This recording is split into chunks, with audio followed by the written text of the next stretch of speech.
Hey there folks, this is GreenXI, welcoming you right back to Let's Play Umineko. This is episode 106. In the last episode, Battler and Erica got married. Hooray for the happy couple. In all reality, Battler was stuck in his closed room, so he was like a zombie being married and forced into marriage in hell. So Beto, she's going to try and save him. Also, the second Twilight, a duel for the second Twilight is going to start, and 2 people are going to die. So, let's see how that goes. A dreary breeze blew through the golden rose garden. Shannon and Cannon had already finished walking 19 steps, their backs still facing each other. When the demons conducting the trial gave the signal, they would both turn and settle this. Each had one of the dueling pistols given by the demons in their hands. The bullets promised certain death, no matter where on the body they hit. This duel would not end until one of them died.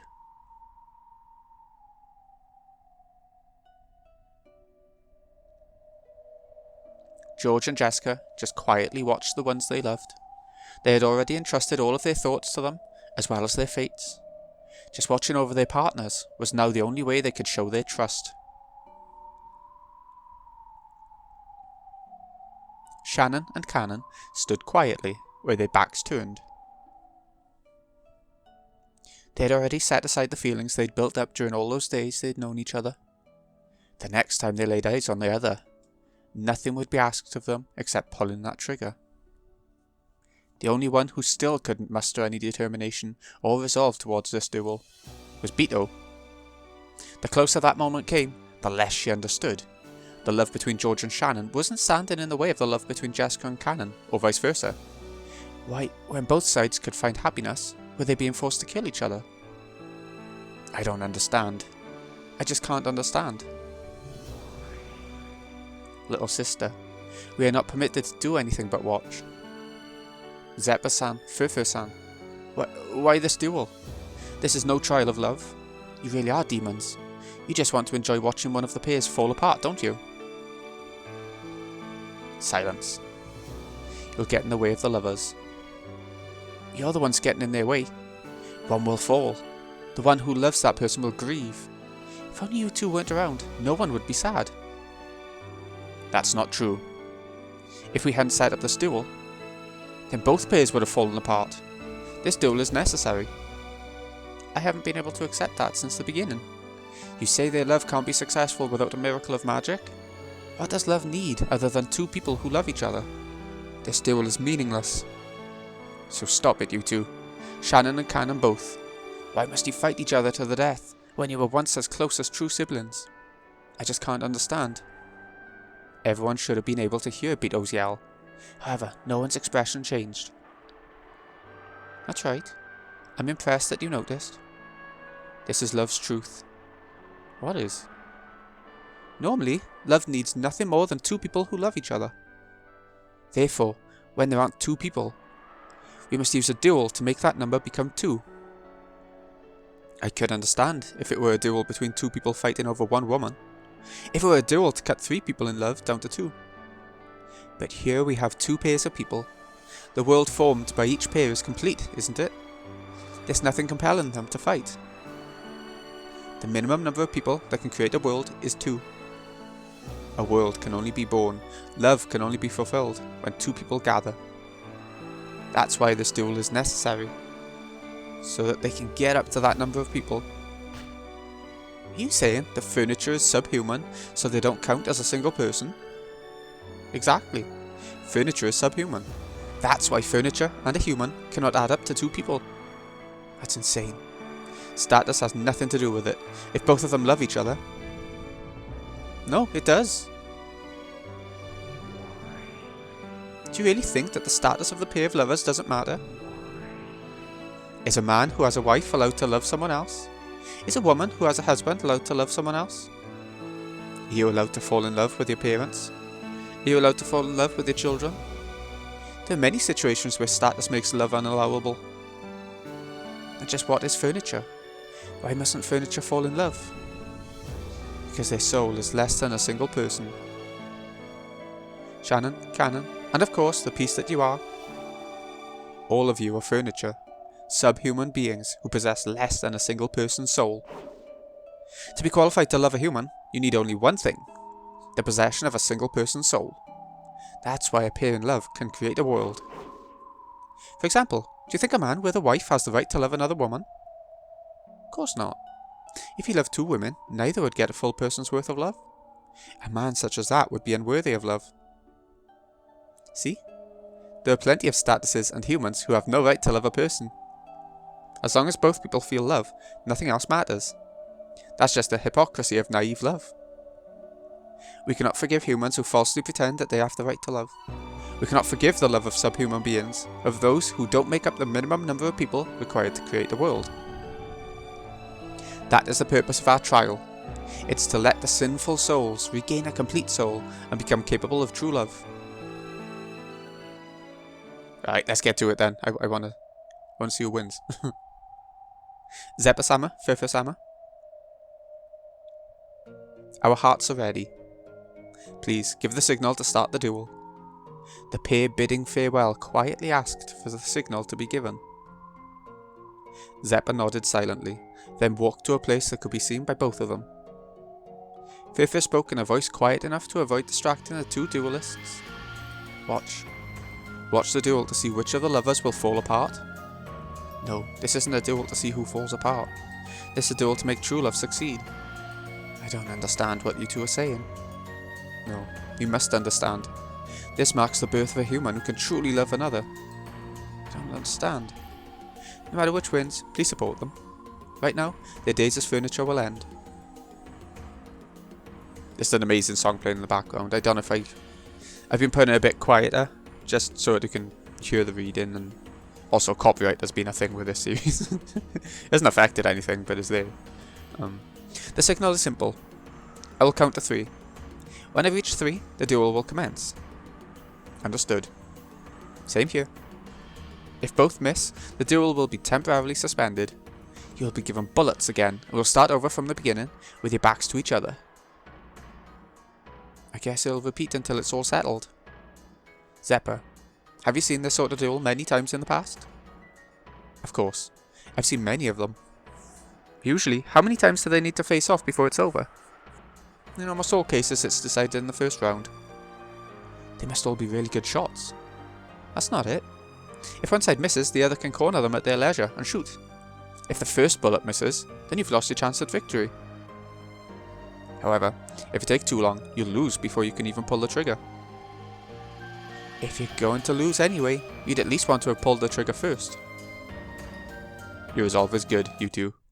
Then, let's go.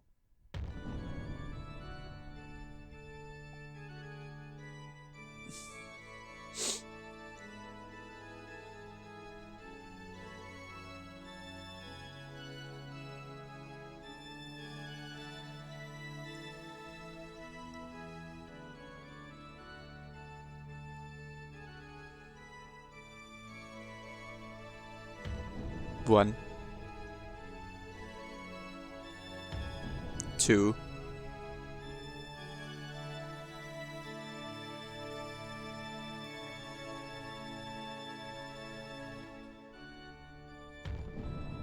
3.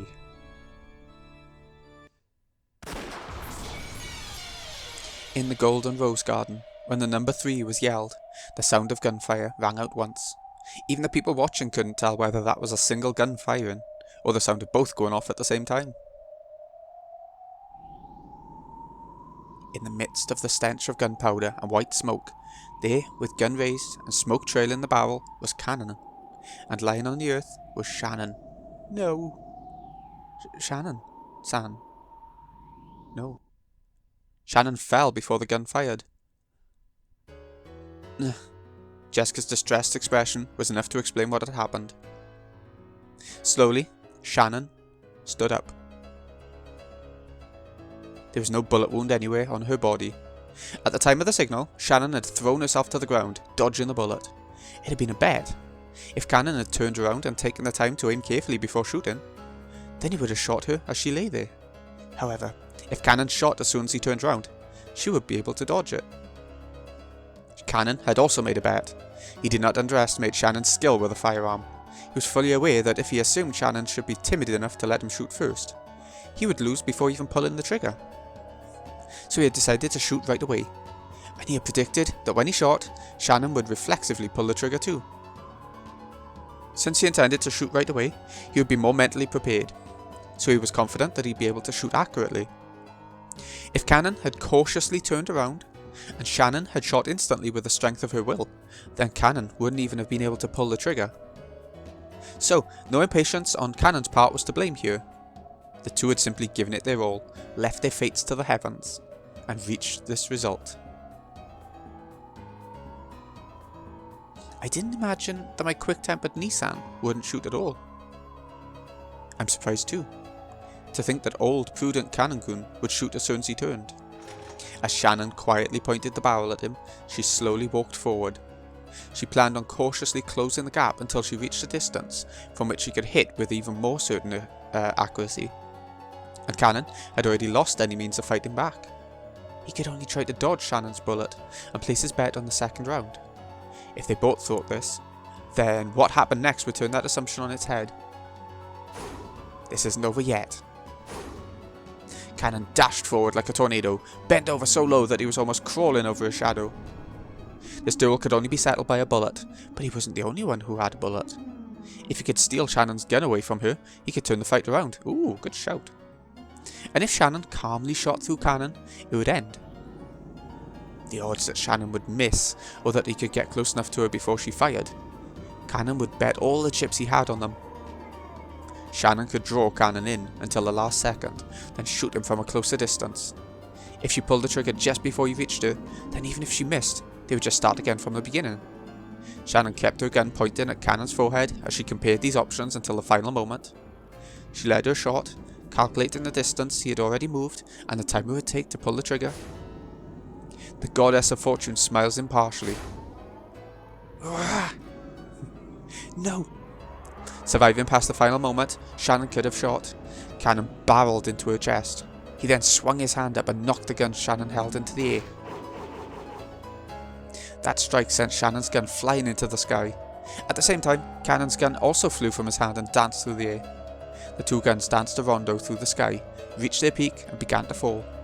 By that time, neither knew whose gun was which. The two guns were exactly the same. Everything about them was identical. There was no way to tell them apart. However, there was one difference. Only one of them had a bullet inside. The pair raised their hands to the sky, trying to grasp their fate, their miracle. It was as though they were trying to grasp the wings of a descending angel of miracles.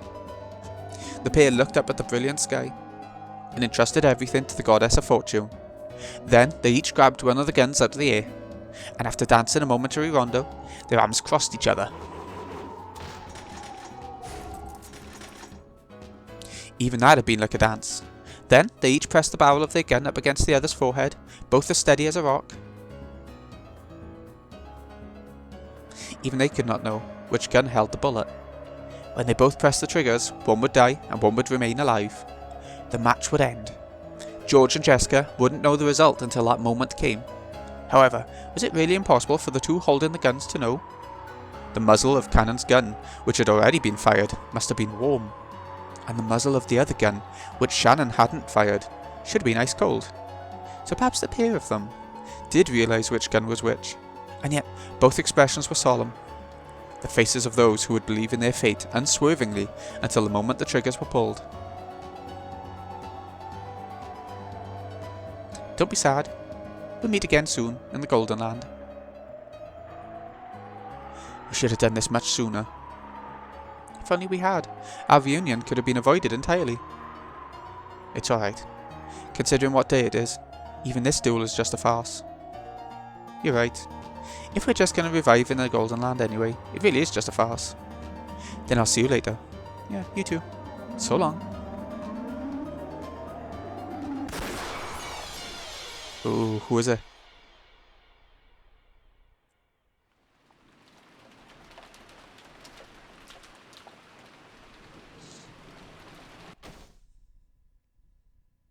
Cannon-kun? Hey, what's going on? Hang in there. Suddenly, Cannon fell to the floor as if he'd had an attack of anemia. It had happened without any warning beforehand, so everyone rushed up to him in alarm. What they saw surprised them. There was a single strand of blood across his forehead, making it look as though it had cracked open. Huh? How? What happened? What's going on? Trying to get a look at the wound, Yoda wiped Cannon's forehead with a handkerchief. However, his forehead was perfectly smooth, without any trace of a wound. And yet, blood was pouring out, almost as though it was seeping through his skin. What are you doing? Stop the bleeding already. But, even though there's no wound, the blood won't stop coming. Hang in there, Cannon-kun. Cannon-kun! Yoshiya-kun! Cannon's forehead was pale, and though his eyes were open, they had lost the light of the living. Just like a puppet whose strings had been cut, he had passed away.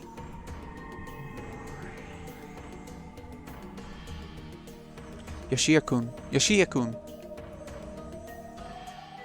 So long, Cannon-kun, and thank you.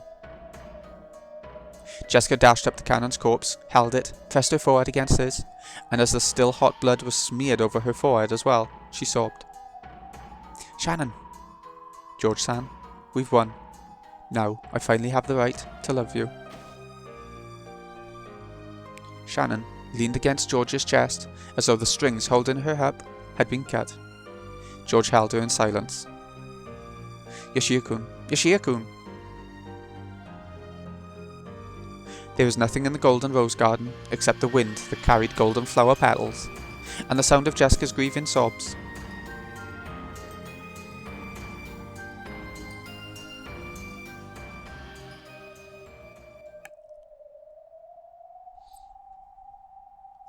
Is your trial for us finished now?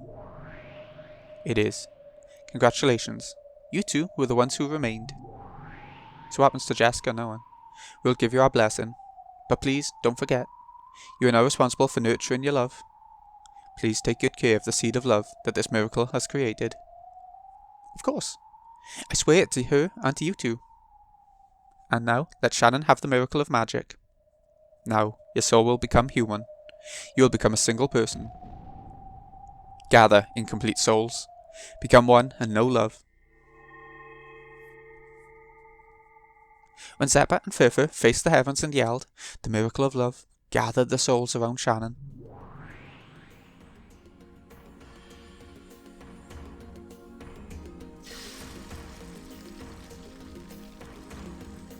They came from the losers of the trial, from Cannon, who had been defeated, and from Beto, who had dropped out.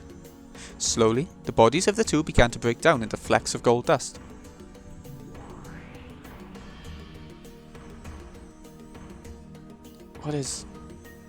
What's going on here? No one ever said that the losers would disappear. As she yelled, Beto the Elder supported the body of her fading little sister. However, the two demons were smiling quietly. Cannon has disappeared because he died. Beto was born to love Battler and is disappearing because she has lost the qualifications to do that. It's quite fair. If he had survived, the other two would have vanished. Hang in there, little sister. Hang in there. When are you going to solve Battler's closed room and save him? What are you doing, getting finished off in a place like this? You call yourself a part of our complete form? Why was I born? For the purpose of loving Battler-san? Why? Do I love Battler-san? The truth is, I don't know why I started to love him. What? Why are you saying this now? After all, when I was born, I was told to love Battler-san and be loved by him. That was my purpose. So, I don't really know why I love him. People don't need a reason to love each other. Don't disappear. If you disappear, who will save Battler? Little sister, Beto, Beatrice. Beatrice! And away she goes. Bloody hell. They introduced her in this arc and now she's gone. Why is it that I love Battler-san? Mother?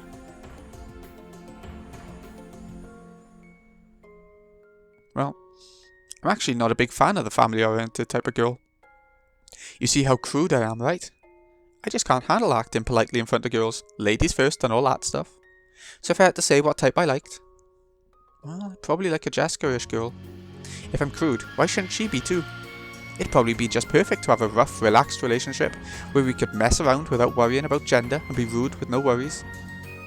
So if I ever get a girlfriend, I hope it's someone I can joke around with all the time. What would she look like? Can't say I care much either way. If she did happen to be a glamorous woman, blonde and bouncy with blue eyes like in Western films, that'd be awesome. I'd love to rub those boobs. I can't even say it with a straight face. Beatrice, listen. I'm giving you my love for Jeremiah Battler. Become the kind of woman Battler wants. Take the golden hair he likes. Take the blue eyes he likes. Take this personality that matches his. And then you must love him in my place. And then, if possible, you must be loved by him. I can no longer love him.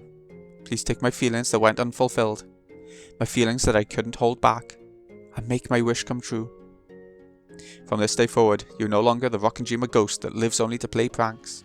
From this day forward, you'll become the master of this island and wait for the day that he comes to fulfill his promise. From this day forward, you will do this in my place. So from this day forward, you will no longer be me. Please forgive me for pushing all my worries onto you, while I alone try to find happiness. From this day forward, you have the right to hate everything. From this day forward, you're the Golden Witch, Beatrice. And one day, you will destroy everything, revive everything. You will bring blessings to all lovers. When that happens, I pray that you and I will both succeed in finding happiness. From this day forward, you will no longer be me. From this day forward, I will no longer be you.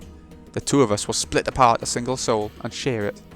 And though of course neither of us will possess a complete soul, I'm sure our dreams will be more numerous than those of humans. Let's be blessed, my dear Beatrice. No one will be able to see you fall. However, I alone can see you. And if you are loved by many people, I'm sure that everyone will be able to see you someday. With love, they will be able to see us. So, was that the younger Beatrice giving the older Beatrice, were they becoming one? Is that... I'm not sure. Yoshia-kun. Are we dreaming? Insane. What kind of joke is this? Well? Get Dr. Nanjo. Call Dr. Nanjo here. Goda. That's enough. Genji, who has been calm and silent through the whole thing, finally spoke. And his were the most reasonable words spoken. If they called Nanjo here, then what? Not only was there no arm to take the pulse of, there wasn't even a forehead to feel the heat of. Like leftover snow on a spring day, Cannon's form has been... By now, not even a trace remained. His form had sparkled with a spray of gold, vanishing completely. Where'd he go? Where'd he go? Yeah, exactly. Where's Yoshia-kun? Yoshia-kun, Yoshia-kun. Oh, that's an interesting one. But who's going to be the second person for the second Twilight? That duel's all finished up now, and Beto can't be a person to be sacrificed, right? So long, milady. No, Jessica. Kanan-san. By now, no one's eyes can see us. That means that we're no longer in their world. However, we are right here. You're right. We are here. For us, a body is nothing more than a cage made of flesh. There's no need to be sad. But I do feel sad for her. For Jessica-san. This is all my sin. This is why furniture isn't supposed to love. What will you do now?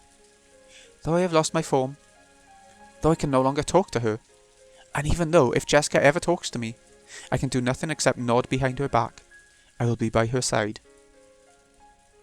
I think that's wonderful. What will you do? I want to save Battler-san from a closed room. A closed room? After looking a bit taken aback, Cannon laughed gently.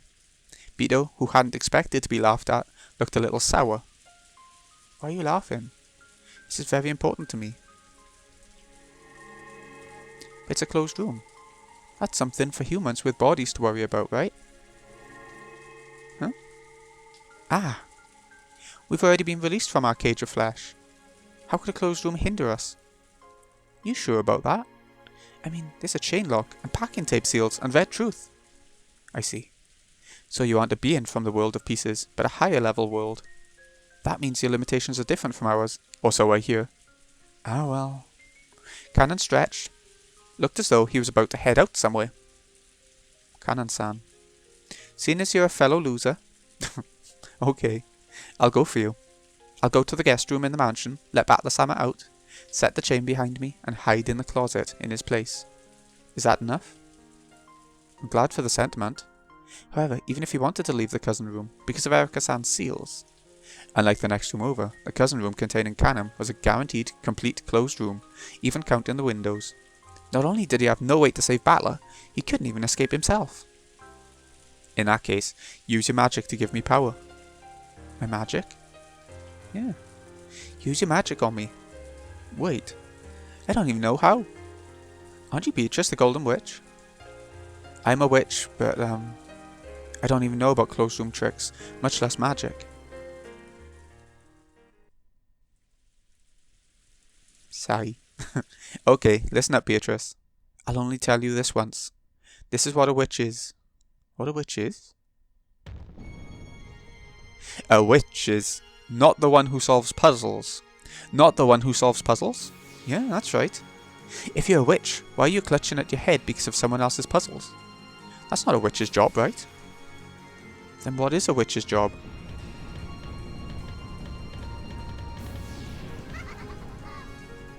The Golden Witch I know would have used insane magic to create a puzzle that no one could understand, confusing everyone and sneering.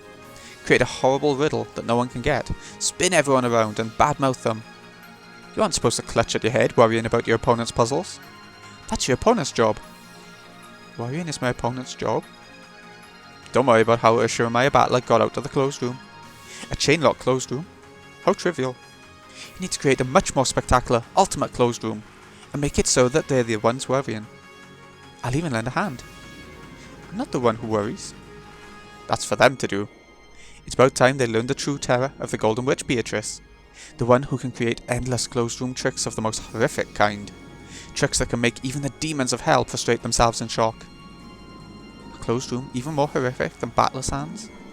We've already gotten our hands on one, haven't we? A horrific closed room? Ah! In the back of Beto's mind, images she remembered began to flit by, one after another. The mansion, the guest house, the rose garden. Trick, mistake, lure, taunt, trap, laugh together. Do you know about this trick? I think I've seen something like it in a book before. Beto's eyes opened wider and wider. Countless lights circled around her, swallowing her up. And one more thing. What? That's no way for the Witcher closed rooms to talk. So after all, I must be... me.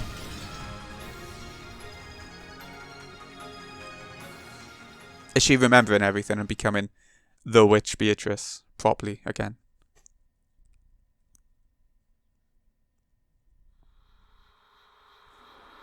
The marriage ceremony ended without any problems, and the reception was held inside the cathedral. As the goat demons partied raucously, Lana could be seen leaning against a pillar, trying to escape from the noise. Then Gertrude appeared and whispered some kind of report to her. Is that true? Allow me to speak. Aide Cornelia is currently heading towards the scene. I suggest that Lady Erica be contacted as well. Understood. I'll tell her. Gertrude, contact the head of ceremony security. Prepare for battle. As you wish. I apologise for interrupting your chat. I'm in charge of security for the ceremony. Huh? Is it me? Do you want something? I told you. You were going too far. Champagne Tower bowling was always a bad idea. Looks like it's time for a scolding. Hey, Burn. Hey, what's going on? Did I do something wrong? The reception desk has received an envelope from an unknown sender addressed to Lady Lambda Delta. I always ignore anonymous calls and letters. Just throw it away. But please look at this. What's that? Did you tell anyone you received this? No, only the two sisters at the reception desk and I know. They've already been ordered to keep silent. The instant she saw that envelope, Lambda Delta snatched it away and lowered her voice. Berncastle had walked away and was apparently making fun of Erica. Bern and of course Erica were both drunk. If they were left alone, they'd probably forget about this. It's true that this envelope has no sender written on it. However, the seal done on it in gold leaf fulfills the same purpose. This seal is... Lambda Delta hid behind a pillar, ripped the envelope open, took out its contents and read them. Her eyes instantly started to glint. and she smiled like a kid who's just thought of a nasty trick. What is to be done? The sniper team is carrying red warheads. If you give me permission, I'll give the order to load them. What are you talking about? Do you realise how important these guests are? If a stray bullet hits one of these attendants, all the new Chester sisters will be sent straight from the factory to the guillotine for the next 10 years. Understood. We'll intercept with regular warheads. Should we post watches around the 7 Sisters of Purgatory? Why would we need those? After all, the 7 stakes are battlers, and now Erica's furniture. Why would we post watches around our allies? Just make sure security is nice and tight. Just now, we received a recommendation from Assistant Inquisitor Gertrude, suggesting that we make preparations for battle. Her reasons are unknown. From Gertrude? Then follow that recommendation. A party's more fun once you liven things up. Understood. 00 calling Chester 17, Chester 38, Chester 45. Code R, be on your guards. Transmitting level to alert. 17, copy. 38, copy. 45, understood. It'd have been so much cooler if you'd said copy too, yeah? I just got nervous. Right. 45, come over here for a second. What is it? Hey, we're on the job. Stop, don't play with my ears. Ears? Better fold them down, yeah? What did you say? You're kidding, right? That's impossible. Cornelia is heading there now. The odds of Beatrice attacking here are extremely high. I recommend suspending the reception and evacuating. What's going on, Erica? Something go wrong with the entertainment? No, my master. Please continue to enjoy the reception. Hey, somebody. Let's get Lady Berncastle some more dried plum wine. Erica didn't have time to hide her agitation. When Berncastle saw this, she knew that their final, late guest had finally arrived. Lucini, I hear there's been some movement in the guest house. The guest house? Who cares about the game board now? Ah, they're saying that Canon-kun disappeared from the cousin room. What? You're a moron. The cousin room is a perfect closed room, with the door and all the windows perfectly sealed. It's impossible for him to escape. No, I've been snooping about as well. There's no mistake. Canon has disappeared from the cousin room. He's probably hiding somewhere in the cousin room. Or else he's managed to trick everyone since the beginning, and was never in that room to begin with. Couldn't he just walk out and someone just reseal it back up? Or am I... That's impossible. It's been guaranteed that everyone is in the cousin room, except the specific names Lady Erica read aloud back then. It's impossible for him to trick his way out of there. How did he get past the Jungfrau seal barrier? No, first off, where on earth is Canon? Find him at once. At that moment the cathedral suddenly went black. The surprised commotion of the guests filled the cathedral. She's here. 00 calling all Chesters. Code R alert. Chester 17, can you repair the electrical systems? Negative. Communications with management staff have been severed. All Chesters, code red. Rock and roll. Copy, copy, copy. Understood. Copy. The sniper teams in the chandeliers all released their safeties at once. The entire security team down in the hall loaded their ammunition. Lady Erica, let's evacuate to the waiting room. It's dangerous here. What's dangerous? I'm the territory lord of this world. Why should I have to run away in fear? Gertrude, set up a VIP guard barrier. Call Cornelia back here at once. Yes, executing. A barrier? I need to be wrapped in one of your pitiful, pathetic barriers while I'm wearing a wedding dress? How insulting. This disturbance made even Battler groan as he sat in the next seat over like a doll. Ooh. Even with his soul sealed, Battler probably realised that something strange was going on. She's late. Right, Lambda? Totally. She sure kept us waiting. What was that just now? A love letter from someone? A fan letter from the Lambda-chan fan club. Lambda Delta played dumb and munched some popcorn. Then the lights finally turned on. I wonder what the letter said. It was clear that during that blackout, Beatrice had snuck in somewhere nearby, possibly even inside the cathedral itself. The whispering demon attendants all realised it as well. Whose scheme was this, and what were they doing? Though it may have been imprudent, they were looking forward to this, and an excited chatter filled the cathedral. Looks like she came. Gab, they let you come back too? Come on, putting me in a jail is pointless. True.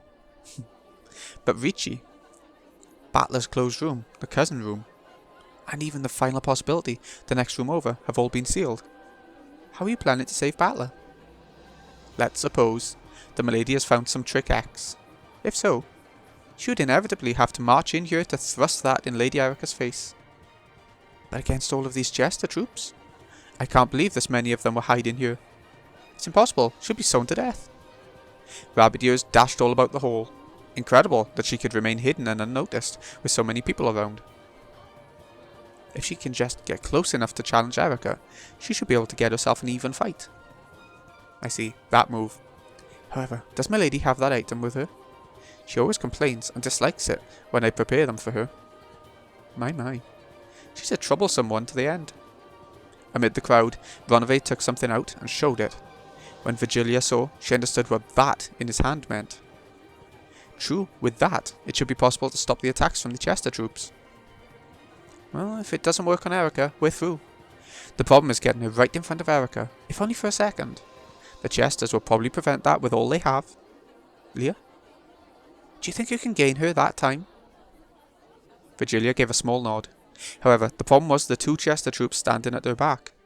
Since the time she'd tried to jump out in front of the procession, she had been marked constantly.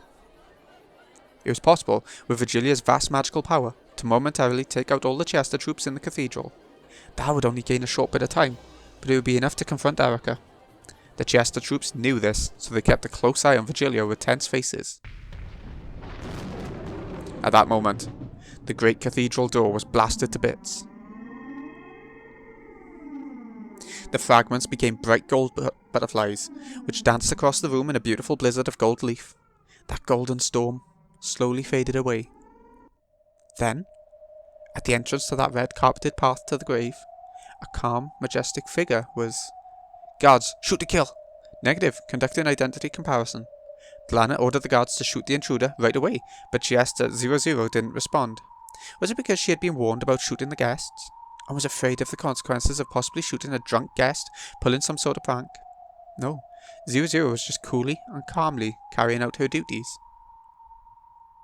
Oh, what a surprise. I thought you weren't going to make it. The pair faced each other from either end of the long red carpet. However, in between them stood several dozen Chester honor guards. It took you quite some time to come here, most honoured guest. You had us all quite worried, but I'm glad you managed to make it to the reception at least.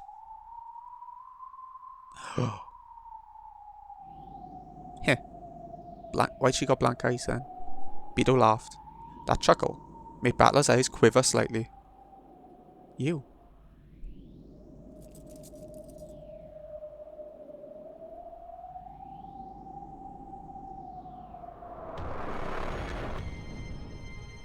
Did I keep you waiting, Frodo, Erica? Is the real Beatrice back in it because the young Beatrice went? I'm here to celebrate. She had an overpowering and evil presence about her, strong enough to make anyone shiver. Was there really any need to confirm her identity now? Who else could possess such an overwhelming presence? But Beatrice? Let us meet again in hell is a favourite part in line of mine, but... Identity confirmed. It's the great Lady Beatrice. This time, it really did happen. Frodo, Erica. At that moment, the two Chester troops standing behind Virgilia slumped over and fell to the floor. Ronove had touched the bases of their big ears from behind. It was clear that he had applied some sort of magic. Someone find a doctor. These girls appear to be ill. All Chesters, open fire. Beto, now! Just an instant before the Chester troops could fire, Virgilia raised her arms to the heavens. Her magical power, which was more than enough to remind all present what her name had meant at the height of her strength, became a spirit wave that exploded through the cathedral. Its shockwave made the stained glass windows shatter and colourful glass shards poured down everywhere. Spirit particle warfare defences, hurry on reboot. However, all the Jester honor guards who didn't have spirit particle defenses toppled over like dolls. The ceiling snipers were defended and able to avoid a crash, but it would take several minutes before the system could be rebooted. That span of time should be enough to reach Erica. However, it wouldn't be possible to defeat Erica in just a few minutes. There was no way they'd be able to carry Battler away in that time. What else could they use this precious time for? Beto dashed down the red carpeted path. She ran down the path to the grave, which was lined by Jester troops lying there like corpses. She had called this place hell. In that case, running from hell to the grave was actually going backwards. Beto's figure dashing through the corpse-ridden path truly symbolised her resurrection, and in her dress and everything, that would look amazing. Milady, take this. Got it. As she dashed, she snatched something white from Runaway's outstretched hand. There was no longer anyone blocking her path to Erica. However, at that instant, a golden thread came from in front of her and rapidly sewed through the red carpet towards her like a sewing machine.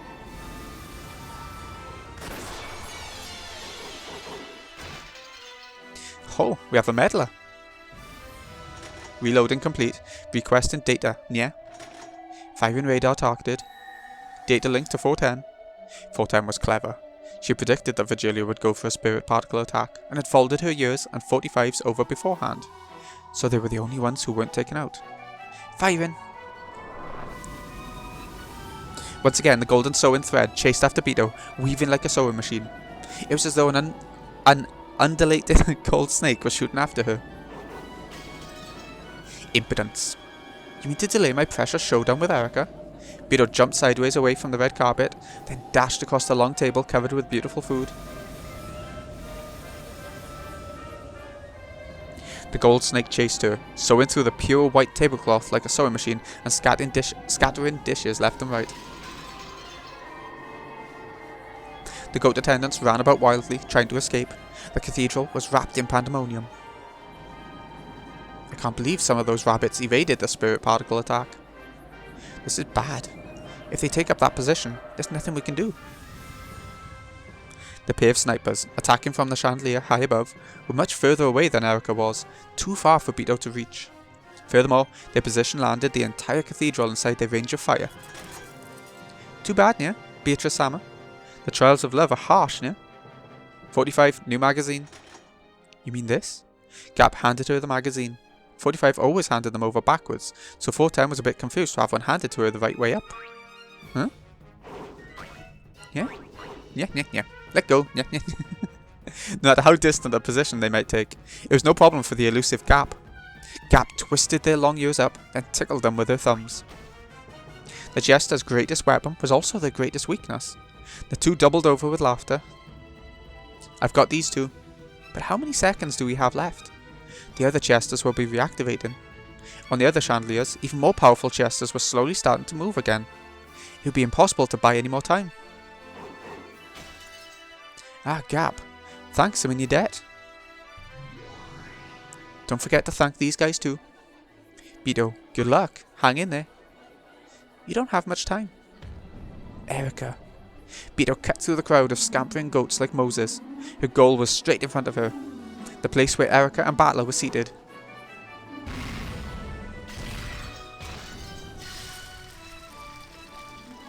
Then a red barrier took form, blocking her path. It was the VIP guarding barrier that Gertrude had set up. She stepped forward and laid out a last line of defense to block Beto's path. Let it be known that you'll get no closer. You think a wall like that can stop me? How long until the Chesters reactivate? Within 30 seconds. As the oldest of the seven sisters of Purgatory, Lucifer stood in waiting behind the bride and groom. She wanted to save Beto. If she could just distract Gertrude for a moment, the wall would disappear. However, the seven sisters were furniture. They served the territory lord, so they couldn't move to help Beto. Lana glanced over at Lucifer. There was a coercive tint to her eyes. You're not allowed to move, except by the orders of our master. Who's our master? It's Erica now, idiot. No, our master's Battler Sama. True, Erica only speaks on his behalf. That's right, Oni Sama. Whose furniture are we? It's just too delicious. Let's dig in! The red, absolute barrier flickered for just an instant. Beelzebub's stake had pierced Gertrude's shoulder, and her concentration had wavered. but it didn't break. Slowly and expressionlessly, Gertrude turned to look at Lucifer. By whose orders? Know that Lady Erica has made no such order. We do have our orders. The orders of our master. How can a master who cannot speak give orders? Even though he can't talk. Understanding your master's will is furniture's job. Then it cannot be helped.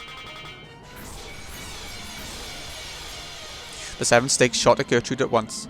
Gertrude had chosen to take all those direct attacks, refusing to abandon the barrier until the last moment.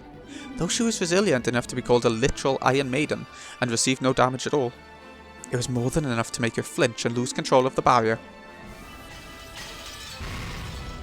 Good work, my furniture. Beto shot through the scattered red fragments of the barrier, and she was finally right in front of the bride, her rival, Erica. However, there stood the final shield protecting Erica. Death sentence, Lana. You're too late.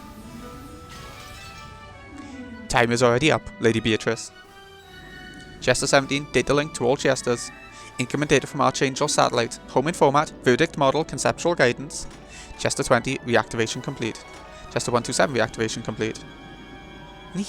Time's up, yeah? No, not there. No! Oh, okay. Richie, good luck. She stopped on by the seams of it. Lana. Back off, Lana Enox. This isn't your fight. I have received a red truth denying you from Lady Burncastle. I'm afraid that this will become your grave. I don't know what Burncastle has allowed her to say. However, I don't need to sit around and let that longsword tell me. I'll play with you all you want later. But for now, back off. There's no time. The Jesters have already finished reactivating. I'm only living on a bit of borrowed time. You will be the one to retreat. You are the pitiable actor who has chosen the wrong time to make an appearance. Lana's red longsword cut a large arc of absolute denial, which headed straight for the crown of Beto's head. However, in that instant, there was a thunk, and the curve missed slightly. Beto didn't let this good fortune go to waste. She slipped past the longsword, knocked Lana aside, and finally stood right in front of Erica. This time, not a single person stood in her way. Ugh. This is... popcorn? Where did this come from? Urgent request from the bride's bodyguard team. Let the Chester Sisters Imperial Guards fire at the intruder immediately.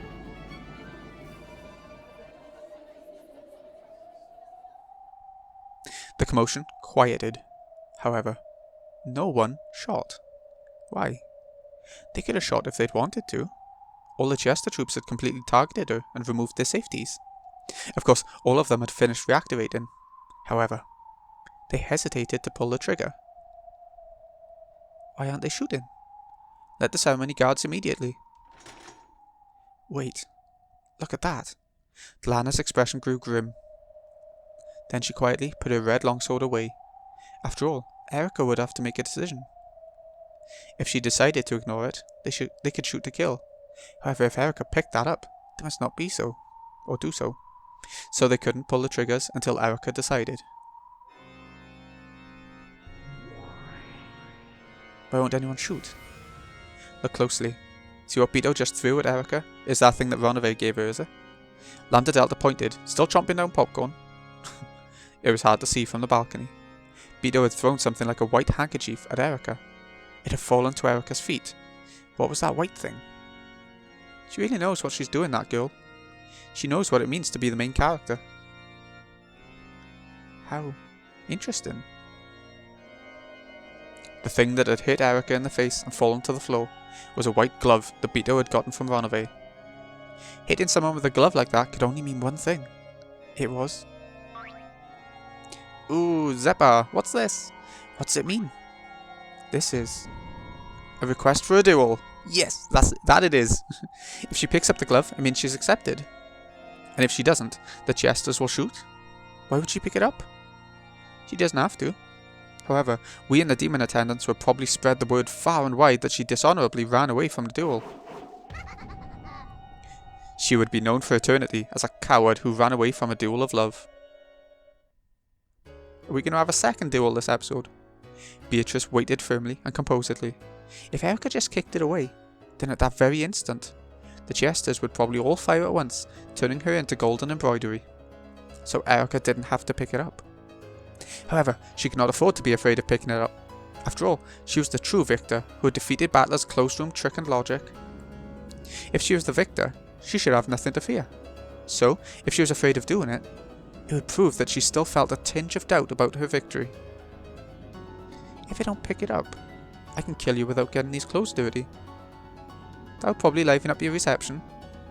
However, you will pick it up. Oh? And why is that? I brought a wonderful gift just perfect for you. You want to know what that is? Therefore, you'll pick it up. Not interested. Goodbye. You'll pick it up. I know. Did you want to hear about the closed room I brought you? Which, unlike that trivial guest room of Battlers, is simple, basic, and absolutely cannot be solved. A closed room that absolutely cannot be solved. I know you want to accept my challenge. After all, you are the detective. Yeah, she can't turn this down. Erica threw off her wedding dress as though it were a cape. Yes, before she is a bride or a piece or a witch, she is one thing first and foremost. I am the detective. I acknowledge you as my opponent. However, are you qualified to participate in this game? Have you managed to fix the logic error? If you pick that glove up, I'll prove that I have fixed it in my fight against you. Good. Ooh, the cathedral was filled with chatter. Erica had picked up the glove. A duel! A duel! The cathedral was wrapped in a bizarre excitement. At Erica's nod, Lana pushed the crowd away, leaving the pair alone. People were permitted to witness this duel, however no one would be allowed to interfere in any way. Ugh. It's okay, Battler-san. I've already found a way to save you. How? I'm gonna save you now. Please hang in there just a little longer. Bito's resolute expression returned, and she grinned boldly, looking down on Erica. There can be no doubt. That's the expression worn only by the Golden Witch, the presence of the Master of Closed Rooms.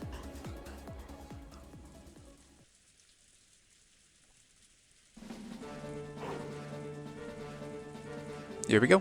A shadow dashed through the stormy rose garden. It was incredibly light and swift. The raindrops never touched him. He made no splashes in the countless puddles. His feet left no tracks in the mud. That rushing figure was Cannon. Then he ran up the stairs to the entrance of the mansion. He did not slow down in the slightest to open the door. He ran straight at it, as though he was trying to break through, and leapt into it. Though the door was shut, even that couldn't stop Cannon. He slipped through the door, fell into the entranceway, and slowly stood up. His body wasn't even wet. And as he recalled those nostalgic days spent serving the Ashurmaya family, which would never come again, he ran once more. He was heading for Battler's guest room. He ran past the servant room, through the entrance hall, and past the door to the parlour. Then the doors to the kitchen and the dining hall came into sight. All of it brings back fond memories. There was the honour and rigidity of serving Kinzo directly, however that man wasn't rigid all the time. When the family was out of sight and he didn't have to preserve that air of majesty, his face could turn unbelievably childish and he would sometimes ask me to take part in strange pranks. The master let me shoot lots of guns, didn't he? That was pretty fun. Kraus-sama was actually surprisingly kind. He must have gotten the impression that the master bullied me a lot. Whenever I was the only one around, he would talk to me in a very familiar way, almost as though he was a classmate of mine. I sort of regret that I held back and never did anything but nod in return. Madam was a really strict person. Ever since some rumour went around saying that she was strict on female servants, but soft towards male servants, I get the feeling she viewed me as an enemy. However, she was also a woman to be pitied. When I've seen her alone, I've noticed her shoulders sag with the pain many times. There was a lot of servants, weren't there? Some lasted a short while, others stayed a long time. Genji-sama's the one person I might have called my father. I'm both grateful and resentful towards him over many things. They all mix together, cancel out, and I end up with a neutral emotion. In that case, Kumasawa-san could probably be called my mother. She's helped me out many times. I've always wanted to repay her someday, and now I've lost that chance for all time. Shannon is my niece-san. Without her, I wouldn't have been able to be me. Thanks for teaching me that the ocean is blue. Goda? I hate that guy. Still, when I complimented his stew, he'd sometimes turn red and say there was enough for seconds. I didn't dislike that part of him. I wonder why such a strong memory popped up at the instant I ran past the dining hall. And then, my memories of Jessica. Oh, it's a boy servant. How old are you? I think those were the first words she spoke to me. Come to think about it, she was probably interested in me ever since then. I really did have enough time to build up a love that wouldn't lose to George Sammer and Shannon's. But since I could only see the grey sea, I wasted almost all of that time. What's she like about me? What do I like about her? I get the feeling we never really made that clear. No, she told me. We should have stayed together longer to eventually find that out. It would have been fine to find reasons for our love later. It took me far too long to realise that. Now, I think I can accept it. I know why Shannon won the duel. God must have been watching. You had so much more courage than I did, and God didn't abandon you. I reached the hallway with the guest rooms. There was someone lying on the ground. It was Battler. He was lying just outside the guest room, a chain tied to his neck. He had probably struggled to do something with the chain lock from the outside until he lost consciousness. His fingernails on both hands had been torn off, and they were stained with blood. I could tell at a glance just how hard he had tried until the final moment when his heart had died. The collar binding him wouldn't disappear unless the chain lock was set. Battler-sama, it's alright. I'm going to save you now.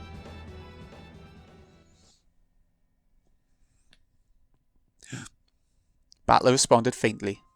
He probably hadn't even imagined that help would come to this eternal closed room. He was so scared that this might be an auditory hallucination brought about by a fleeting delusion that he couldn't bear to open his eyes easily. Cannon grabbed Battler by the arms and dragged him into the room. Back in you go. The inside of the room was terrible. The windows had been brutally shattered, and the wind and rain had made its way inside. All kinds of tools and furniture lay broken there. However, Battler hadn't smashed them out of rage. The curtain had been removed, torn, twisted up into a bundle. He had probably used trial and error to see if that could be used as a rope for some trick. He had tried using everything in the room, exploring all possible options of escape. The traces could be seen throughout the room, and even in the bathroom. The empty bathtub was stained with just a bit of blood, and the nippers lay there on the bottom. To protect his tail, he had nearly been prepared to accept Berncastle's brutal method of escape, cutting himself into pieces and washing himself down the drain. He was even willing to tear apart his own body, to protect the game that Beto had entrusted him with. He had probably questioned himself over and over in the bathtub, wondering if there was any other way out. By the clock of the game world, not even a single day had passed. However, just how many years had it been in the closed room of the logic error? When faced with an endless span of time, any way of ending it, no matter how cruel, is tempting. However, he'd rejected that until the very end. And, even in the last moment when his heart died, he'd wanted so much to show his iron will to escape from this closed room, that he had chosen to fall here in the corridor with the chain still around his neck. Battler-sama, it's Cannon. Please come to your senses. He wiped Battler's face with a towel, wetted it in the sink. In response to that cold sensation, Battler's heart slowly started beating again. Ah. It's you, Cannon-kun. Yes, it's me, Cannon. You did well to endure until today.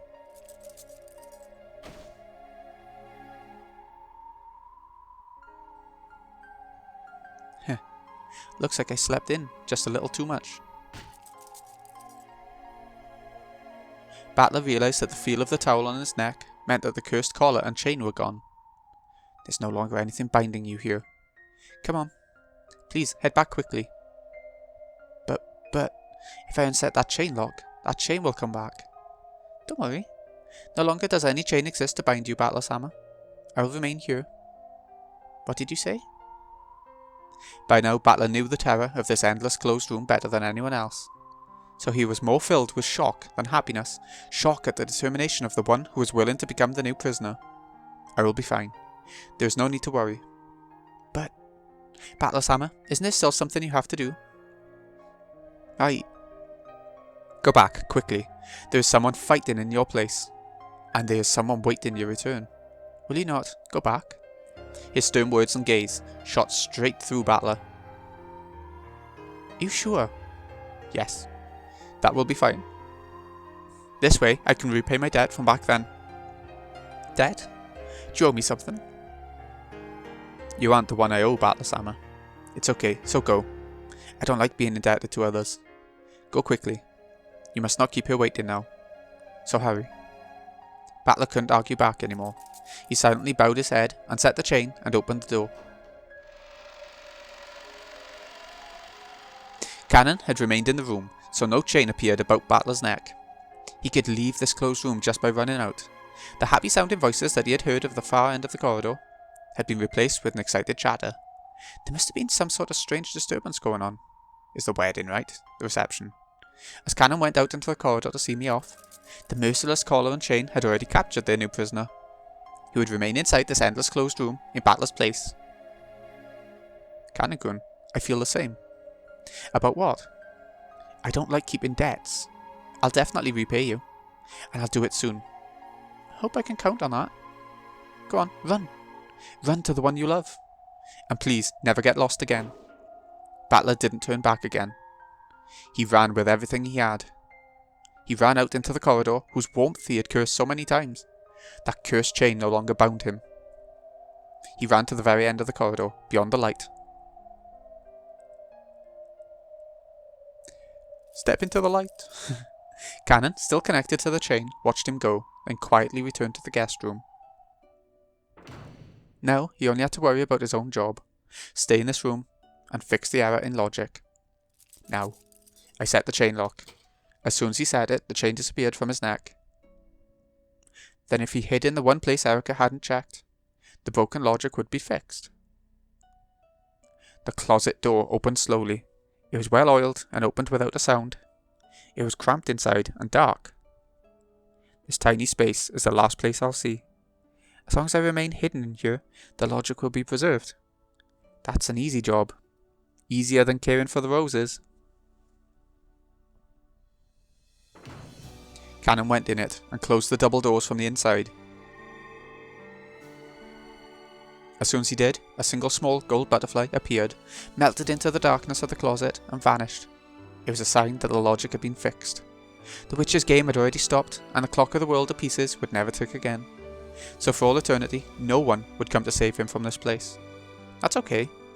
This way, I've paid back my debt. Beatrice. The power of the gold butterfly brooch taught me about love. In the third game, it gave me some quiet time alone with Jessica. I get the feeling it did many other small things for me. At any rate, I've paid back all my debts now. Now all my debts are... That music tape Jessica lent me. I never gave that back, did I? That's okay, isn't it, Jessica? I like that one. Can I accept that as a present? You want me to dub over it and hand it back? Yeah. Slowly, Cannon's body began to melt into a cloud of gold butterflies. And after the inside of the cramped, dark closet glittered into like a golden planetarium.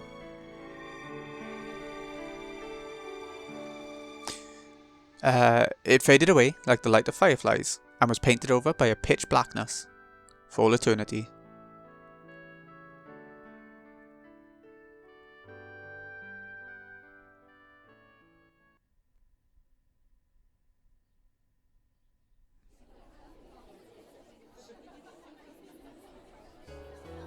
In the cathedral, the goat attendants were all jostling around either side of the red carpet. On the red carpet, standing across from each other, were Bito and Erica. In their hands were the pistols given to them by Zeppa and Furfur. Ooh, here it comes. Flintlocks, are they? How old-fashioned. Pay it no mind. Demons are very particular about style. Its form was similar to an actual old-fashioned gun, but this was, of course, a demon's gun. This wasn't a gun that would propel a lead bullet with an explosion caused by gunpowder. Like the pistols used in the duel between Shannon and Cannon, whose bullets had contained a magic that would always kill, these pistols also had bullets that were not made of lead. Bito? There's no need to worry. She'll win easily, and you'll have to deal with her insults again, Leah. When this match is over, we should ask to be paid every now and then. After the fight ends, perhaps the occasional trip down to the Caribbean would be satisfactory. Enough talk about when the fight's over. That's an ill omen before a duel. Beto, take this seriously. This is no time to be standing around laughing. Why is Richie relaxed and Leah tense? Come on. Beatrice-sama, you can do it! Beatrice-sama is at a disadvantage in this duel. Why? Normally, witches are able to use strength in numbers to achieve victory. However, since the game has been suspended, she has nothing on her side except the riddle of Battler-sama's guest room. If Erica can just strike a blue wedge through that one riddle, it'll mean she solved everything. They can win. I believe in Beatrice-sama and Battler-sama, our two masters. Did you call me? Thanks. For once. It feels as though our chances of winning are 50-50, so I'd like to thank you beforehand. It's simply my job. There's no need to thank me. In the last game, when you protected me after I lost pathetically, I was happy. That was the first time in my life that anyone's ever protected me. Even my master has never done so. All she has given me is a way to cancel out my pain by exposing the truth of others, so that everyone ends up hurting each other. Please forgive my arrogance. I felt that I needed to protect you. When I realised what a frail truth you live by, when I saw you being tormented by the tyranny of a mixture of truth and lies that seemed more plausible, I wanted to protect you. Thank you. It wasn't for long, but you were a wonderful partner. And will remain so. You're right. Once we've defeated her, let's make tons of mysteries on this island together. I'll have you solve them and tease you as we play. How's that sound? I like it. I look forward to your challenge. Sorry, that's a lie. I take it back. That'd be one of those loser flags, wouldn't it?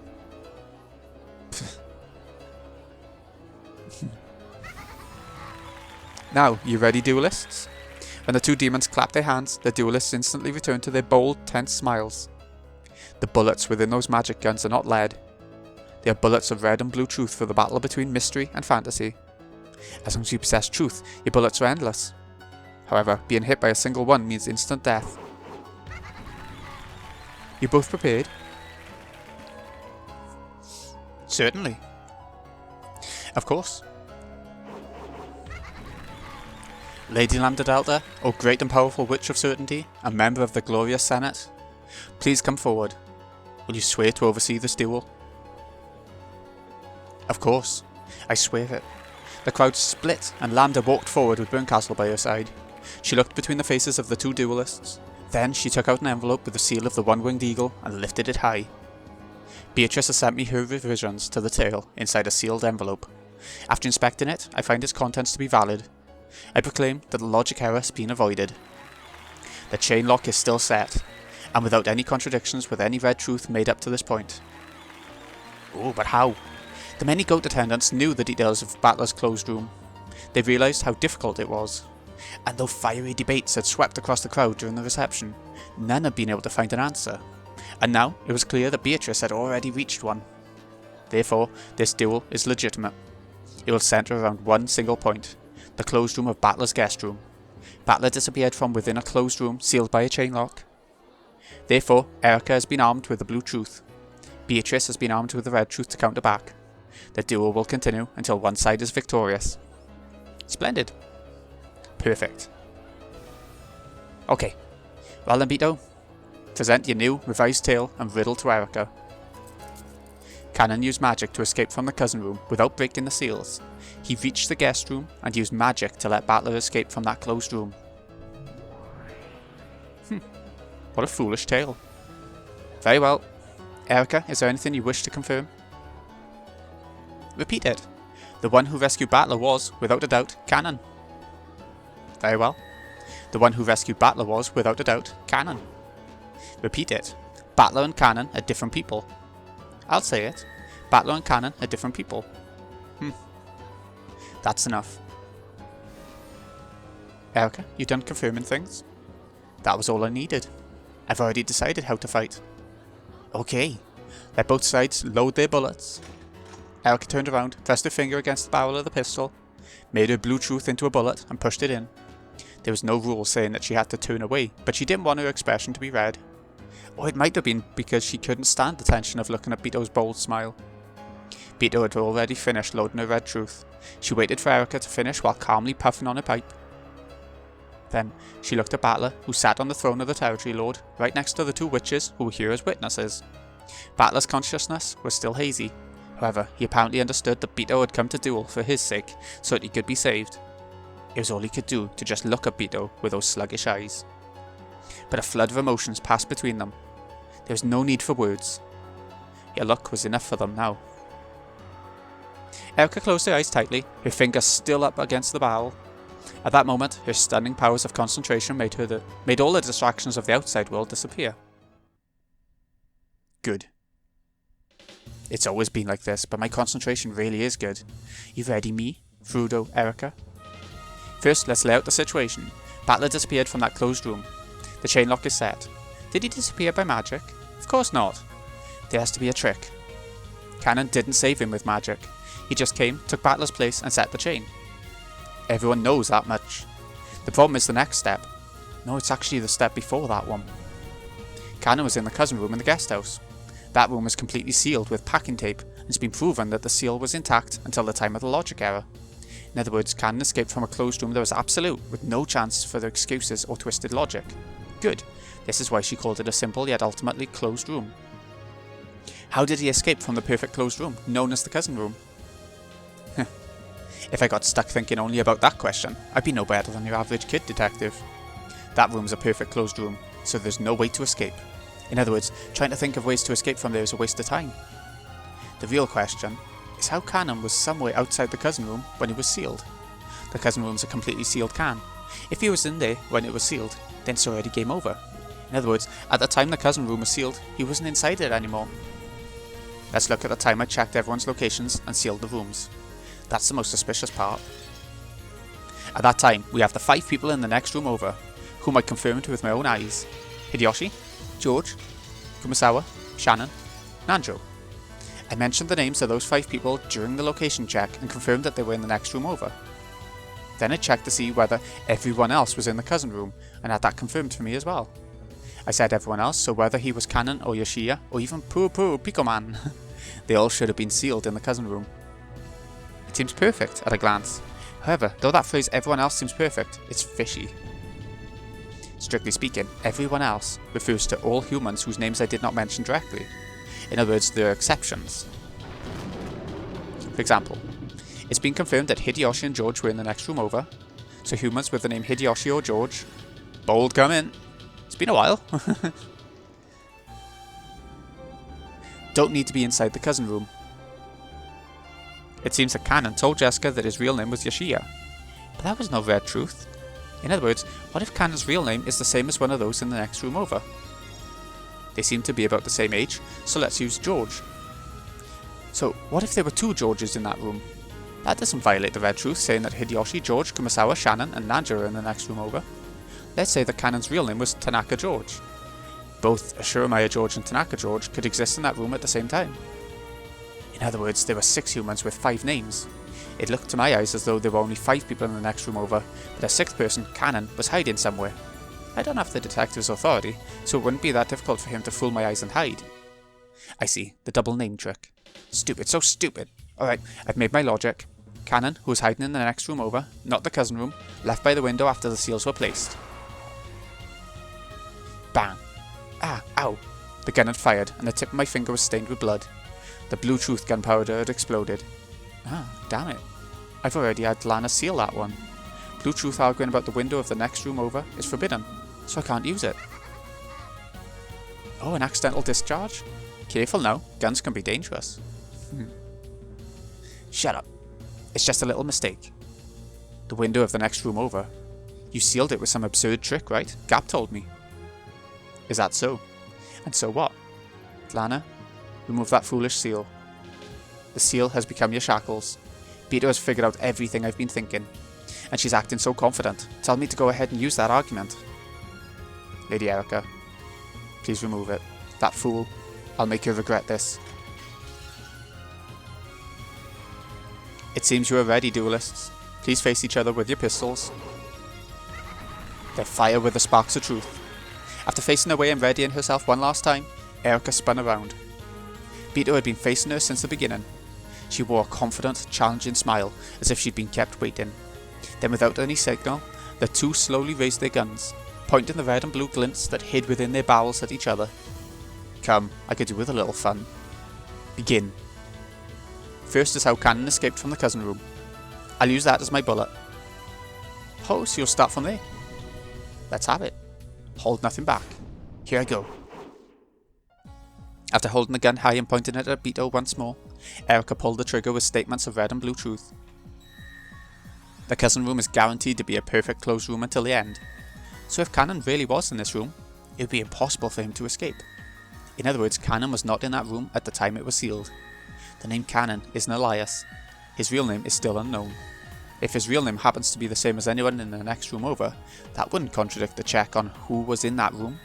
In other words, it's possible for him to be in the next room over, not the cousin room. The goat attendants chattered and clapped their hands, thinking, yes, such a move would work. I love watching this. I love being surrounded by this chatter. After all, I'm the detective. It's true that the next room over was sealed, but at the time of the logic error, only the doors were checked to see whether the seals were preserved. Therefore, there's a chance that the window seals were broken. Cannon was in the next room over and escaped through that window. That's all. Any other theory would be impossible. If this doesn't work, then there's no truth left. As soon as she said, that's all, both of them fired at the same time. After the blast rang out, it was Erica's gun that fell to the floor. Beto's red bullet had knocked Erica's gun from her hands. Was it arrogance or confidence? If she had just aimed that bullet at Erica's heart, the whole thing would have been over. Beto had missed on purpose. There was a bold smile on her face. It was as though she was offering to play with Erica a little longer. No, that's exactly what made her Beto. Beatrice the witch who mocks others with unsolvable closed room tricks. At the time the next room over was sealed, Hideyoshi, George, Kumasawa, Shannon and Nanjo were in it, and the number of people in the next room over was 5. No one existed there except for those to whom those 5 names refer. All people can only go by their own names. Oh. It was a thoroughly merciless red truth. It was simple and severe. Now that the number of people had been limited to 5, any leeway for Cannon hiding there had been completely denied.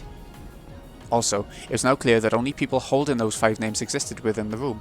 Erica couldn't even make a new theory by suggesting that one person held 2 names, so that the 5 names referred to only 4 people, which would let an unnamed Cannon sneak in. Furthermore, the part about how people could only use their own names was a fatal blow that cut down countless theories.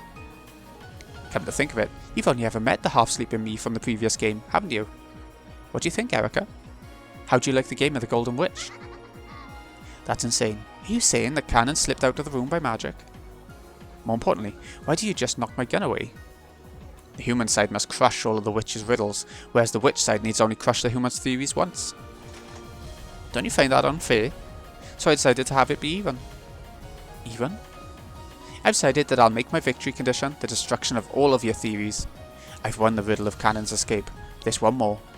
Let's return to the first battleground, where you gave battlers so much trouble.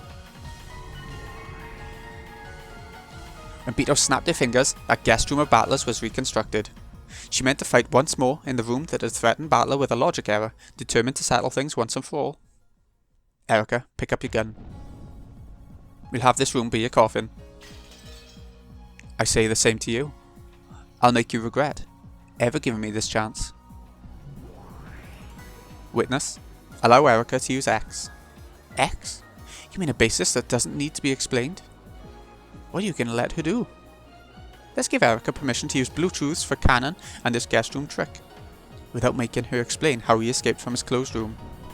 A theory explaining how Cannon saved Battler will also need to explain how Cannon escaped from his own closed room, or it would have no basis. Erica had already lost that basis. Beto was giving her a handicap by saying that she didn't need to explain that part. Of course, you've already used the red truth to guarantee that Cannon saved Battler. It's only natural that I be given this privilege. Erica faced away again and concentrated even harder. As though twisting the knob on a radio, she turned all noise and idle thoughts down to 0.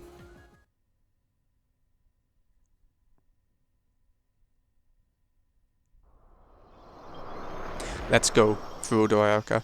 Detective Frodo Erica. As long as Cannon reaches this place, rescuing Battler isn't hard.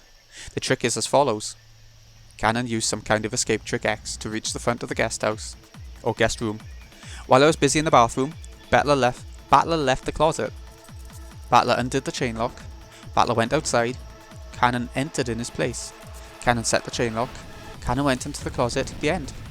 This satisfies the two red truths about the chain lock being set and Battler's absence, and in exchange for his escape trick, Cannon remains inside the guest room. There's no room for argument on how tightly this room can act as a closed room. Okay, let's get back to it. Sorry about that. There's no room for argument on how tightly this room can act as a closed room. That chain is cursed. In this demonic closed room, one person must remain as a sacrifice for it to be acceptable. However, is such a simple theory really enough? The rescuer switched places with him. Then the rescuer hid in the closet. No other sort of theory is possible, and yet Beto thinks she can win. In that case, does some other trick exist? It's impossible. I swear on the history of the mystery genre that there's absolutely, definitely, categorically no other way. But if I give in here, I couldn't call myself a detective. Consider it, imagine, don't stop thinking. That's how you drive blue wedges into witches. What I can expect to see is, yes, a wordplay trick. It can only be some kind of wordplay that just barely slips through the net of words spoken in red. In that case, I'll crush all possibilities. I'll have them repeat line after line. This final duel has already begun, even though we haven't pulled our triggers yet. Repeat it. At the time Battler was rescued, only Cannon entered the guest room. I acknowledge it. At the time Battler was rescued, only Cannon entered the guest room. I believe that was the whole point. Repeat it. From the time I entered the room to the time of the logic error, Battler, Cannon, and I were the only ones who entered or exited the room. I acknowledge it. From the time you entered the room to the time of the logic error, you, Battler, and Cannon were the only ones who went in or out of the guest room. Repeat it. This refers to 3 people. I acknowledge it. It refers to 3 people, you, Battler, and Cannon. Confirming definition. Can I assume that when you say 3 people, that's equal to the number of bodies? You're saying that 3 bodies went in or out of the room, right? I've had enough of things being mixed about with names and numbers of people. I want this point to be clear. Of course. 3 people, in other words, 3 bodies went in or out. Only you and Cannon entered, and only Battler left. It's already been said in red that all people can only use their own names. Therefore, the names Erica, Battler, and Cannon can only be used by those people. Repeat it. I am not the rescuer. Of course. You are the detective, are you not? Don't worry, I will respect that. Confirming definition. How do you define rescuer? This is also important. I want to quickly remove the possibility that I rescued him accidentally. I'll define rescuer to mean any person who reset the chain lock after Battler unset it. This definition applies whether said person intended to rescue Battler or not. Since you said after Battler unset the chain lock, it's impossible for this to have occurred before I set foot in the room.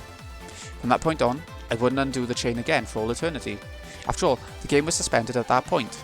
Therefore, it was impossible for me to have been the rescuer accidentally. More, I can focus it even more. The chain can only be set from the inside. It's impossible for a person to escape on their own. Therefore, we know that Battler didn't escape by himself. And I'm not the rescuer. Only Cannon can be the rescuer. And Beto has already said that Cannon is the rescuer with the red truth. There's nothing to doubt. There's no room for anyone but Cannon to be involved. At least, so far. Repeat it. Going in or out refers to when somebody crosses the boundary between the guest room and the area outside it. I acknowledge it. Repeat it. By the guest room, we're referring to the entirety of the bedroom, the bathroom, and the closet. I acknowledge it. I've no intention of wriggling out of this by saying the closet isn't part of the guest room. Confirming definition. The inside of the guest room is divided into 3 sections, the bedroom, the bathroom, and the closet. I also recognise it as such. Furthermore, you have already confirmed with the red truth that 2 of those sections, the bedroom and the bathroom, had no one hiding in them. Repeat it. There is someone in the closet. I refuse. Why is that? Because Cannon's hiding in it? Cannon can use magic. It's true that he hid himself in the closet for a time, but he then immediately vanished with his magic. So there is no one in the closet. I cannot respond.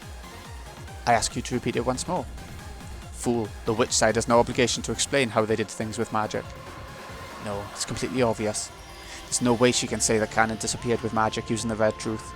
After all, magic doesn't exist. But is this enough? I've gone through every last minor detail, and yet there's an uncanny lack of dubious points. I can't think of any way around the theory I've had since the beginning. Cannon must be in the closet. He has to be. There's no way he isn't. I'll say it again. This closed room can only be escaped from by switching places with a rescuer. If Cannon tried to escape as well, another rescuer would be needed. However, no rescuer exists for Cannon. Battler escaped, so it's impossible for him to be him, and I won't undo the chain for all eternity.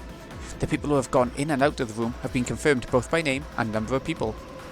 At this rate, my theory is set in stone. First, here are the details of the situation that are certain. The game ended while I was inside the guest room, so I did not undo the chain lock that I had previously set, so it can't be that he escaped after I left the room. Furthermore, the chain lock was set at the same time I entered the room. No one could have left the room during the few seconds between the time I entered and the time I set the chain lock. The guest room was sealed at the time Battler's corpse was examined, so until I came again and broke the seals, it was absolutely impossible for anyone to go in or out. Therefore, when I entered the room, it's certain that Battler was hiding somewhere inside the guest room. The only chance Battler had to escape was after I broke the seals. To be even more specific, he had no chance to escape except for the time I was in the bathroom. By the above premises, Battler's trick to escape with the chain still set is as follows. Because of the aforementioned reasons, the only one who could have set the chain lock, which can only be set from the inside, and allowed Battler's escape, is Cannon, the only person to enter the room except for me and Battler. After Cannon entered the room, he set the chain, hid in the one place that he could hide inside the guest room, the closet. Whoa, that was close. They almost got me. They almost tricked me. I thought I'd cornered him in the closet.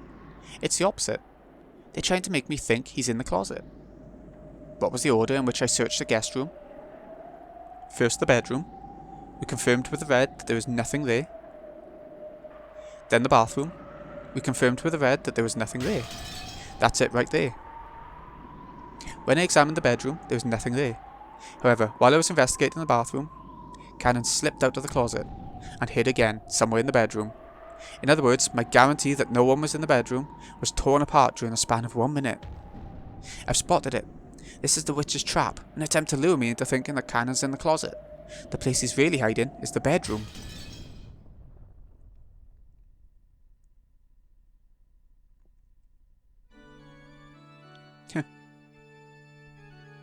I found it. I finally found your trick. That was a close one. If I'd been one step slower, I'd have said that there was nowhere to hide except inside the closet. And then she'd just say that the closet was empty. No, wait. It works the same way in reverse. I see, now I get it. It's a logic switching trick. Damn that Beetle. So in resolving the logic error, she's discovered this strange trick. If I only noticed the closet, she'll have Cannon hide under the bed. And if I only noticed the bed, she'll have Cannon hide in the closet. Even though either one would be right, I'd lose no matter which I chose. Unless I expose both at the same time, I can't checkmate her. Incredible. I've never heard of such an unfair trick. If it was a sleight of hand, it'd just be a cheap one. If it was a mystery, it'd just be cheating. However, in this witch's game, it's a legitimate logic trick. In chess, it'd be called a double check. No, a discovered attack. Or wait, would it be a discovered double checkmate? Even though this sort of logic would be a foul trick in the mystery genre, in this world where witch is a mystery war, it is such a refined board layout. The beautiful placement of the black pieces that cornered my white king felt almost like an art. So beautiful that, if I were a god in some old legend, I might wish to stick it in the sky as a constellation. That beauty even brought tears to my eyes. For the first time, I felt honoured at being allowed to participate in this game of truth and witches as a human. And ironically, it taught me, the one who had always believed in a single truth, that there isn't necessarily just one truth. If I just broaden my perspective, I can see completely different truths. And though each of those truths are truth, they're incomplete if they're all you can see. In my life, until now, just how many truths have I missed because I was blinded by some trivial truth? This is the true nature of the world. Because of our arrogance in thinking that only one truth exists, whenever we find one truth, we get blinded to all others. Thank you, Beatrice-san. I never thought that I would learn the true nature of this world from a witch. Slowly, with a soft and quiet gesture, like a flower opening with the morning dew dripping down its side, Erica raised her gun. It's my victory. I've seen through your double check. Then come. Battler's guest room disappearance trick is as follows. While I searched the room, Battler was hiding in the closet. Then during the disturbance in the bathroom, he unset the chain and escaped from the room. At that time, Cannon was waiting for him in the hallway. Cannon entered the guest room in his place and set the chain. This is the trick to Battler's disappearance. And afterwards, he hid in the bedroom. This happened after I checked to see that there was no one unexpected in the bedroom, so it's valid. In this way, Cannon the rescuer concealed himself in the bedroom.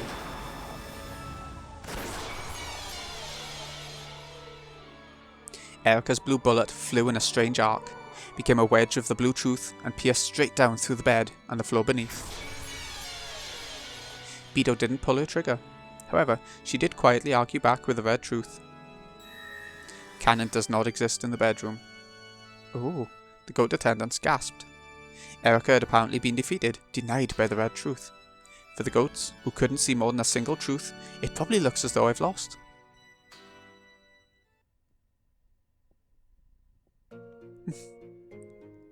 Next up is the real one. This is the answer from a human capable of understanding multiple truths. It looks like the tale of illusions will end on the second twilight. So why don't I carry out the remaining twilights and open the door to the Golden Land? If you are to disappear, then it should be surrounded by your golden roses. The fires of blue truth flashed at Erica's feet, and she loaded a blue truth bullet once more. That overflowing blue power was now making her entire gun burn with a blue flame. She wasn't aiming for Beto. She was aiming behind Beto, at the closet. Now that the bedroom has been denied, you've nowhere left to run. Die, Cannon!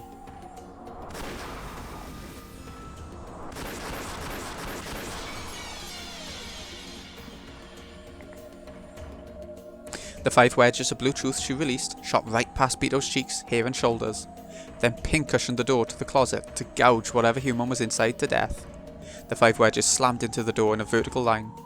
In other words, on the 4th twilight, gouge the head and kill. On the 5th twilight, gouge the chest and kill. On the 6th twilight, on the 7th twilight, on the 8th twilight. It's merging them all into this one. Gouge and kill and kill and kill. After being gouged by so many thick and sharp wedges, the human inside wouldn't stand a chance.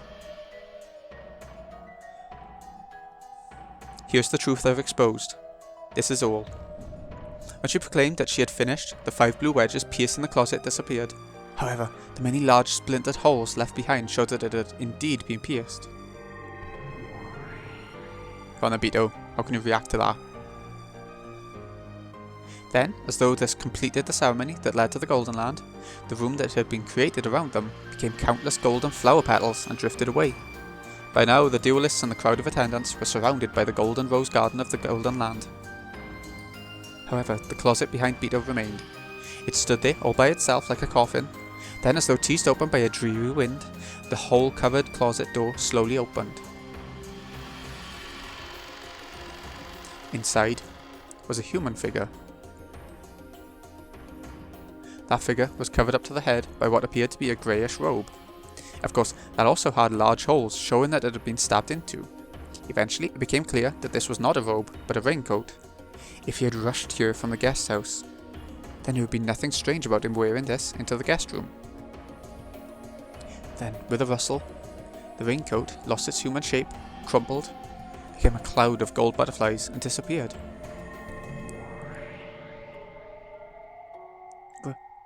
What the? Inside the coffin of the closet, nothing remained except an empty darkness. Cannon does not exist in the guest room. Of course, this includes all parts of the closet, the bedroom, and the bathroom. Cannon let Battler escape and hid in the closet. Then he used magic to disappear. This is the witch's truth. That's all. This fight is over. Say no more. And the winner is Beatrice. Oh, does this mean that Erica ain't going to be in the last 2 arcs? The attendants let out a cheer, as in, did Beatrice actually kill her off? Virgilia's group couldn't help but scream and shout in joy. The 7 sisters jumped about in celebration. Then, at the same moment, the 2 demons proclaimed Beatrice's victory. The head's ring, worn by Erica, who was slowly crumpling to the ground, and the cursed ring on Battler's finger both burst. At the same time, Battler coughed violently. Battler was starting to regain consciousness. Battler. Battler-san. They're both back. Beto latched onto the coffin Battler in joy. Then Virgilia, Gap, and Ronove did the same. All the 7 sisters also crowded about him in delight. What a nasty trick. You sure something like this will count? With a trick like this one, those humans will start complaining again about how this is no mystery. No, it was a splendid trick. People without love cannot see it. Battler-san, Battler-san. Ah. Lady Erica. Someone help her, quickly. The rose of blood in Erica's chest wouldn't stop opening its petals. Third-degree conceptual denial syndrome. Use of continuous neutralizer impossible. Neutralization only possible by an emergency approval for resurrection. The pizza's master must provide approval for resurrection. Lady Castle, give your approval for a resurrection. Lady Castle? Where did she go? Search request to ceremony guards. Find Lady Castle. Understood. All Chester's data link. Search format. How cowardly to think that someone's master wouldn't watch her pieces duel until the end. Know that it is far too cowardly. Erica, who was being held by Lana, had already realised that her master was nowhere to be seen. But she didn't feel lonely. On the contrary, she was relieved that she wouldn't need to be brutally scolded in the last moments of her life. Gods and demons, please pass on the story of the noble passing. Noble? Huh. The bad guy is supposed to die pathetically and make the main character look awesome.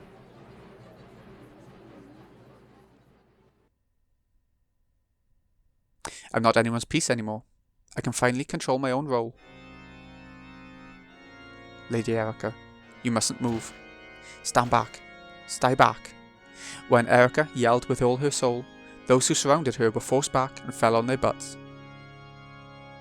I am the Witch of Truth, Furudo Erica. The Witch of Truth is the witch who can withstand the truth. Now, I can finally accept the real truth about myself.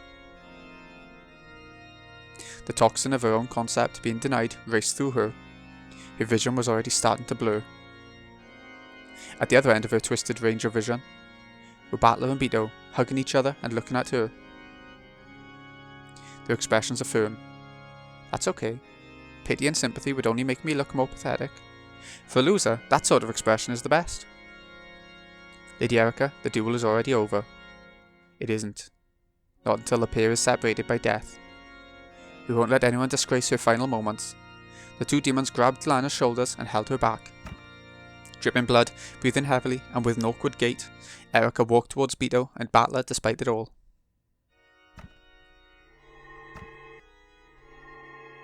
As the blood dripped from her, it became golden flower petals, which drifted away. So as she walked, she looked both divine and beautiful. The duel wouldn't end until one of them died. So even though it had been settled, it hadn't ended. Beto and Battler told the people bunched around them to step back, and they both walked forward to face the noble loser. Erica, congratulations on your resurrection. Looks like you have bad luck with women. You'll never get a decent one to like you. True.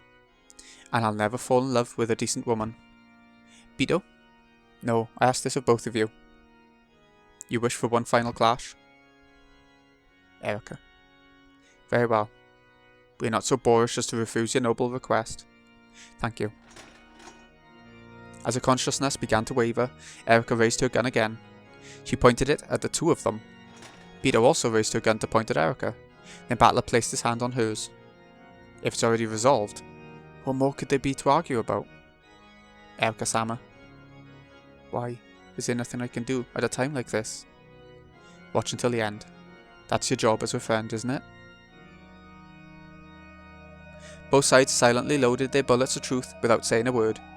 The colour packed into each barrel was red. So though neither side spoke, did they both know what trump card the other would use? Now, at the end, I'd like to finally introduce myself. What's she saying, this late into the game? No one could imagine the red truth Erica had loaded. Beto, you sure? Yes, I don't mind. I understand.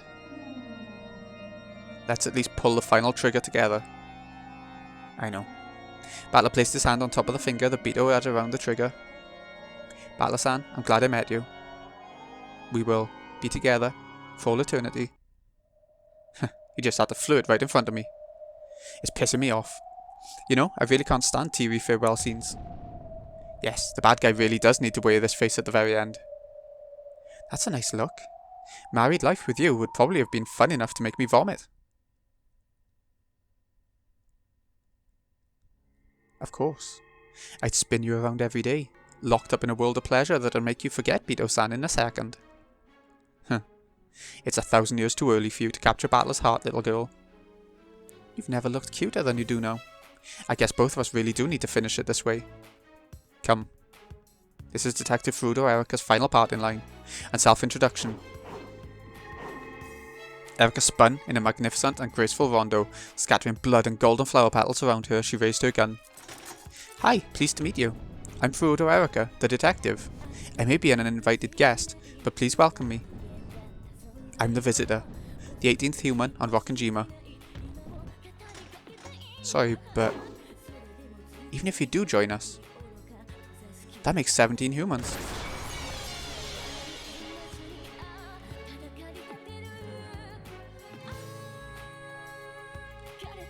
Oh!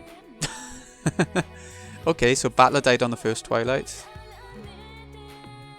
I mean, was she always there then? Was Erika always a part of it, even in the question arcs and everything? Died before the start time, Kinzo. Makes sense. Kraus survived, Natsui died. Jessica survived. Eva died.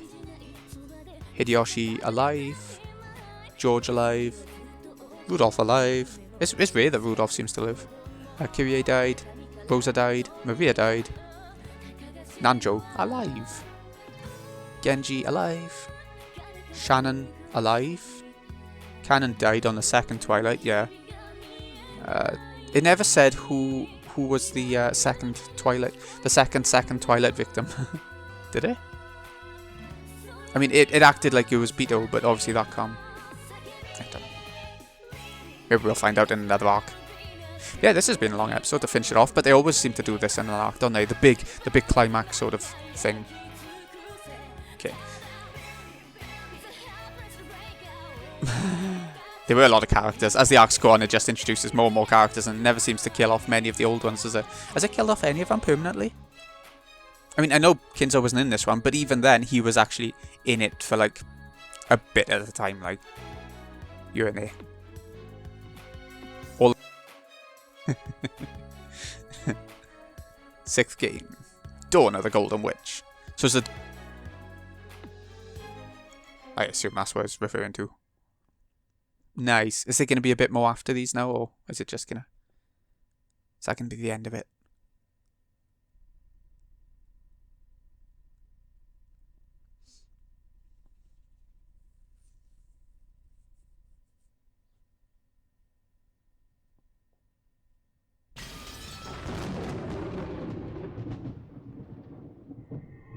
Right, okay, that's the end of it. Achievement unlocked, I am the detective. Yeah, okay. What additional features have we got? You can find these new features on title screen. It's going to be the question marks and the tea party, right? So, we've technically come to the end of the story, but as we know from other arcs, there's a lot of plot in the tea party and question mark bonus stuff. So, we still got maybe 2 more episodes to go, I assume. 1 for each. So, this has been Greeny XI. Hope you've enjoyed. Thank you so much for watching. I'll see you again in a bit.